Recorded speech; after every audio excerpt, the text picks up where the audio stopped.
여러분 반갑습니다. 경영지도사 김창환입니다. 올해 또 기출문제 해설을 해드릴 건데 제가 항상 과거에도 그랬지만 기출문제 해설은 이 문제의 답이 왜 이것이냐 물론 알려는 드릴 거예요. 1번 문제의 답이 몇 번이고 정답이 왜 그게 정답인지 알려는 드릴 텐데 사실 기출문제 해설 강의를 촬영하면서 제가 항상 염두에 두고 있는 게 몇 번 문제의 답이 몇 번이냐 이제 그거에 포커스를 맞추는 것이 아니라 이번에 기출 문제가 어떻게 출제되었는가 유형 그리고 시험 전체적인 변화상 이런 것들을 주로 포커스를 맞춰서 알려드리려고 해요. 그리고 이렇게 해야지만 이 강의를 들으시는 분들은 목적이 그걸 거예요. 아마도 내년도 경영지도사 1차 시험 준비하시는 분들이겠죠. 이 25문제 정답이 몇 번인가 아는 건 크게 의미는 없습니다. 시험 공부 시작하기 전에 중기법이란 과목의 특성이 어떤 것이며 문제가 어떤 식으로 출제되는가 그거를 알아야지만 여러분들이 실제 수험 준비 들어갈 때 중기법은 그러니까 결론은 여기에 초점을 맞춰서 내가 학습을 해야 되겠구나 그걸 알려드리는데 더 큰 주안점을 둘 겁니다. 자, 시작하기 전에 작년 기준으로 중기법에 굉장히 큰 변화가 있었어요. 중기법뿐만이 아니었죠, 작년에는. 그 전년도, 2020년도에는 경영지도사 1차 시험 문제가 40문제였다가 작년에 25문제로 바뀌었어요. 이것도 이제 나름 이제 큰 변화라고 할 수 있는데. 근데 올해는 2022년도에는 더 큰 변화가 있었어요. 중기법이라는 법, 중소기업 관계 법령, 이런 법은 없습니다. 중소기업과 관계된 10개의 법을 모아서 중소기업 관계 법령이라는 시험 과목이 만들어진 것 뿐이고, 앞으로는 주로 중기법이라고 제가 이제 표현을 할 거예요. 근데 작년까지 그 구성됐던 10개의 법이 올해부터는 3개가 빠져나가고 다른 법 3개가 추가됐어요.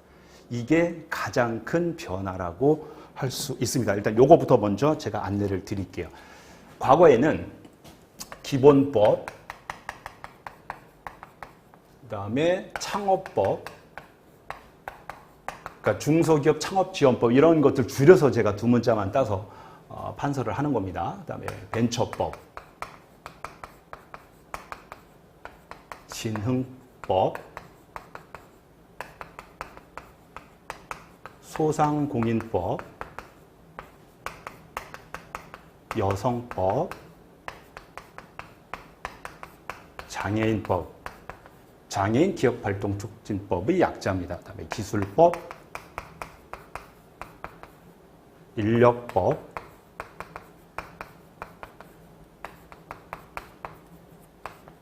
전환법 이렇게 총 셋 해서 이제 총 10개의 법으로 구성이 됐었어요. 여기서 이제 출제가 3문제, 4문제, 4문제. 진흥법, 소상공인법 4문제, 1문제. 여성장애인 1문제씩. 기술인력 전환 3문제, 2문제, 2문제. 이렇게 해서 총 25문제가 출제됐는데 올해죠. 올해에는 이 창업법이 사라지고 대신 누가 들어왔냐면 벤처 투자 촉진에 관한 법률, 줄여서 저는 이제 투자법이라고 표현하는데 얘가 들어왔어요. 얘가 양이 상당합니다. 그리고 여성법, 장애인법 이 2개가 빠지면서 뭐가 들어왔냐면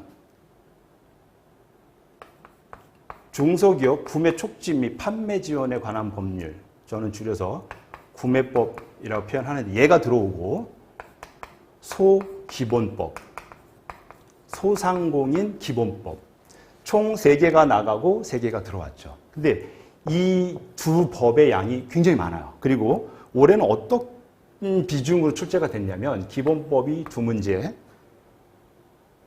창업법은 없어졌고 벤처법, 투자법 3문제씩, 투자법 3문제, 벤처법 3문제, 그다음에 진흥법이 3문제, 소상공인법 3문제, 구매법 2문제, 소기본법 2문제, 기술인력 전환 3문제, 3문제, 1문제 세 문제, 세 문제, 한 문제 이런 식으로 출제가 됐어요.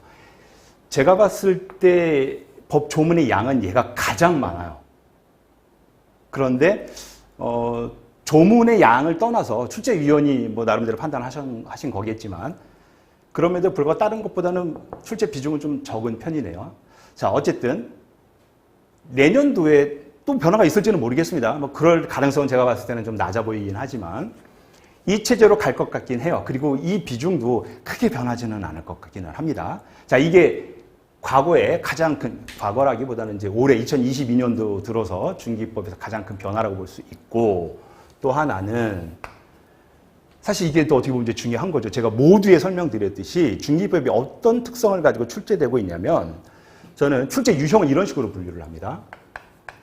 총칙, 법에 보면 제일 먼저 시작하는 게 총칙 정의 부분부터 시작을 해요. 제1조가 항상 이 법의 목적, 그 다음에 총칙 정의 이런 순서대로 나가는데 여기서 출제되는 그런 유형들이 있고 두 번째는 업종에 관련된 그런 유형들.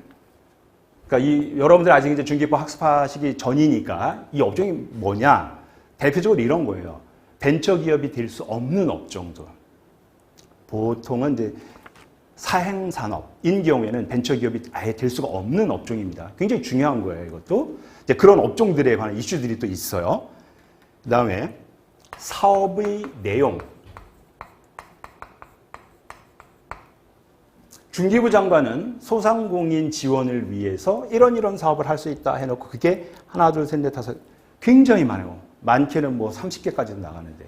이제 그런 어떤 사업을 할 수 있다 하는 그러한 조문들이 있는데 거기에 있는 것 중에서 총 지문이 5개가 등장하니까 옳은 보기 4개를 따오고 잘못된 보기 하나를 집어넣어서 문제를 만들면 다음 중 중기부 장관이 무엇을 위해서 할 수 있는 사업의 내용이 아닌 것은 이렇게 묻는 문제들이 나와요.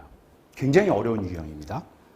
그리고 시행 주체를 묻는, 보통은 중기부 장관이 시행을 하죠. 중기법은 중기부 장관 소관법이니까.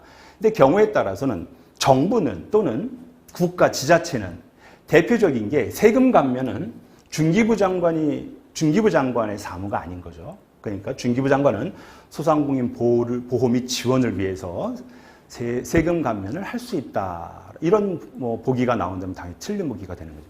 그때는 보통 국가 또는 지자체가 시행 주체가 됩니다. 이제 그것을 묻는 문제들. 또 어떤 유형이 있냐면 가장 많은 게 숫자를 묻는, 굉장히 민감하셔야 돼요. 그리고 이 숫자를 가지고 문제를 만들기 참 쉬워요.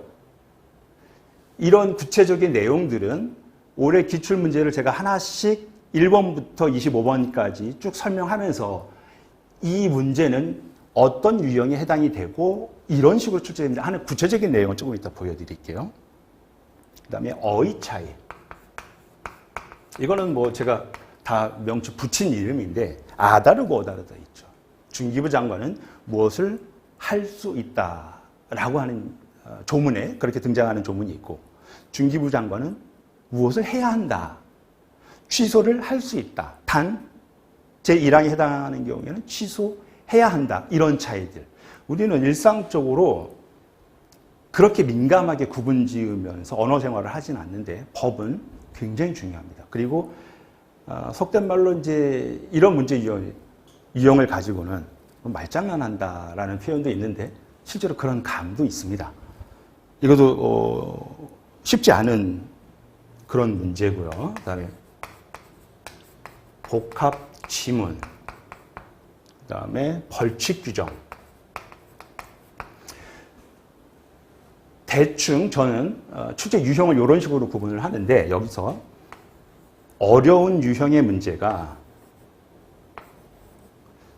총 한 3유형 정도는 난이도 상급 유형이다라고 저는 분류를 합니다. 여기서 말하는 이제 복합 지문은 어떤 한 주제만 알아서 풀 수 없는 요 주제와 저 주제의 차이점까지 알아야지 풀 수 있는 굉장히 어려운 그런 유형이에요.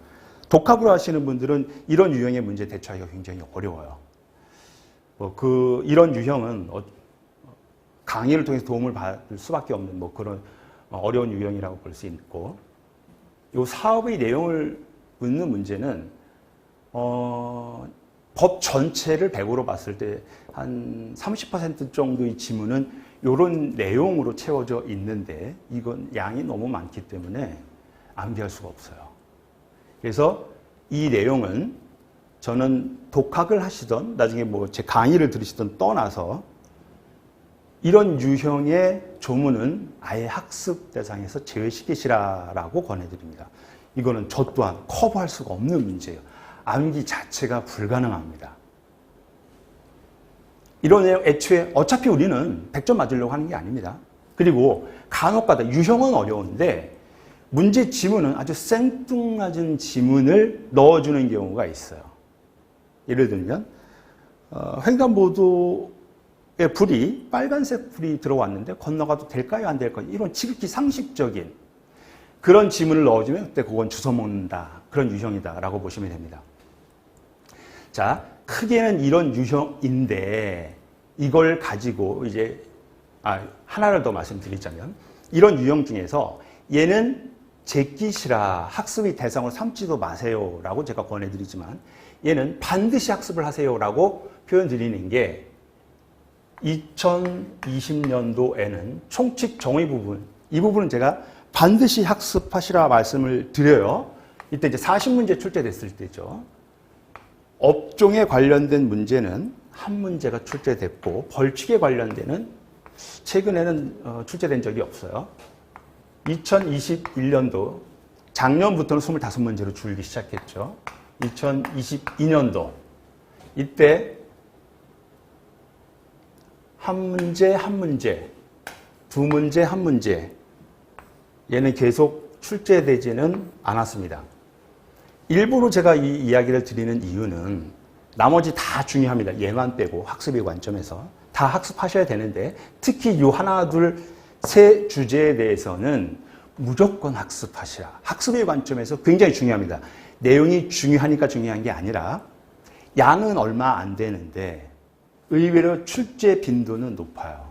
보통 이 정도 출제된다 쳤을 때 한 대충 환산하면 15% 정도, 15점 정도 먹고 들어가는 문제라고 보시면 돼요. 예를 들면 이 벌칙 규정은 제가 강의 중에 이제 다 전체 10개 법에 등장하는 거 다 비교를 하면서 강의를 해드려요. 근데 그것을 다 정리해봤자 여러분들이 제가 판소한 내용을 따라 받아 적으면서 정리해봤자 폰트 사이즈에 따라 좀 다를 수는 있겠지만 한 페이지는 다 들어갑니다. 결론은 한 페이지 학습해서 물론 이제 최근에는 출제된 적이 없지만 한 페이지 학습해서 한 문제라도 맞출 수 있다면 4점인 거죠. 한 문제 맞추면 4점을 따낼 수 있다면 굉장히 훌륭한 주제가 됩니다. 업종 문제 마찬가지로 얘도 정리하고 나면 한 페이지 A4 기준 한 페이지 많아봤자 한 페이지 반. 그런데 거의 빠짐없이 출제되고 있고 총칙 정의 부분 얘도 마찬가지예요. 얘는 아무리 많이 잡아도 2페이지 안 넘어갈 거예요. 총 한 4페이지 정도만 학습해도 거의 15점은 먹고 들어가는 겁니다. 그리고 여러분들이 학습하시다 보면 정확히 저 문제의 지문이 왜 틀린지 모르게 참 생뚱맞게 도드라지는 그런 지문들이 눈에 들어올 거예요. 그런 것들 찍으시면 그렇게 해서 과락은 면해야 되는데 최소 기준 40%, 40점을 따야죠. 이거는 쉽게 극복할 수 있습니다. 너무 부담 갖지 않으셔도 돼요. 자, 전체적으로 저는 이게 가장 중요하다고 초심자 입장에서 이걸 머릿속에 큰 틀을 두고 접근하시는 게 좋다라고 권해드립니다. 자, 이제부터는 구체적으로 올해 출제된 문제들 해설을 해드릴 건데 해설하면서 어떤 유형에 해당하는지 출제위원이 어떤 관점에서 이러한 내용들을 어떤 식으로 출제를 하는지 그 모습을 보여드릴게요. 잠깐 쉬었다가 본격적으로 제가 해설 시작하도록 하겠습니다.